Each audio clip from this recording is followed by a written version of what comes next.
Hi again then guys, so we've got another GranTurismo 6 top speed tune for you today, and this time it's for the Honda NSX, and this is the Type R model, which is a premium car. So you want your racing soft tyres as always. For suspension, we've got the ride height on 100, front and rear. Springs we've increased to 650 and 9, dampers to 4, anti-roll to 5, camber slightly higher than usual on 2.5, neutral toe as always.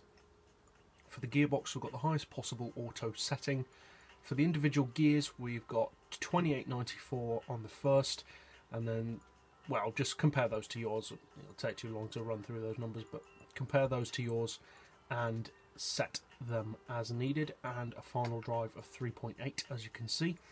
For the diff, we've got low initial torque, high acceleration and low braking. All the power upgrades obviously, and I would recommend NOS. Unfortunately, you can't have a turbo on the NSX models, or that I'm aware of anyway. There may be a model or two that you can fit a turbo to, but as far as I'm aware, you can't, which is a shame because it would be nice to really give it a lot more power. And obviously you want weight loss, and it is a pretty lightweight car.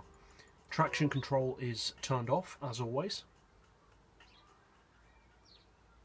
And despite the fact that, as we just said, it does have arguably less power than it deserves to have on this game, especially considering that most of its main rivals, if not all of its main rivals, do have significantly more power fully tuned. And I'm not just talking about other Japanese cars, I'm talking roofs as well, because obviously the NSX's main rival in real life was the Porsche 911.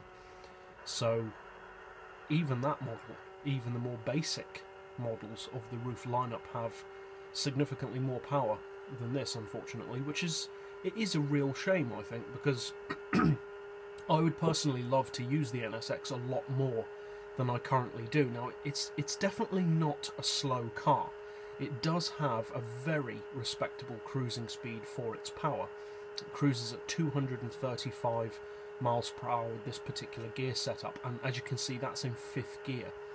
Now in 6th gear, with NOS, you can get it over 270, and with slipstream you can do over 290, probably, to be honest, over 300. So for a 480 horsepower car, it's very respectable performance, and obviously being an NSX, it's very easy to drive and handles great as well.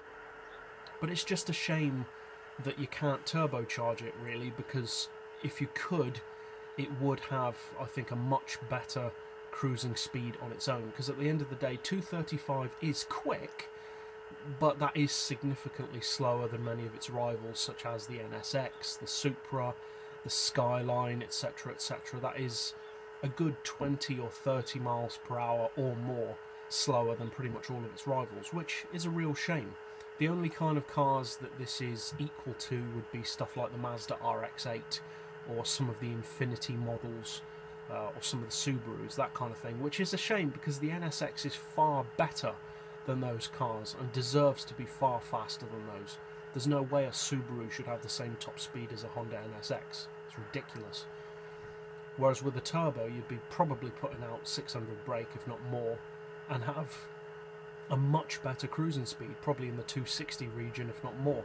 But at the moment, Polyphony isn't giving us that option, which is a shame, but we can hope that they will in the future.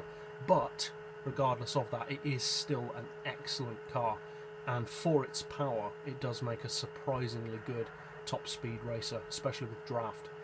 So if you haven't tried this car before, I would definitely recommend that you give it a go. And that's it for this tune, so I hope you guys find this helpful. If you did, feel free to subscribe. I put out new tunes every day, and as always, thanks for watching.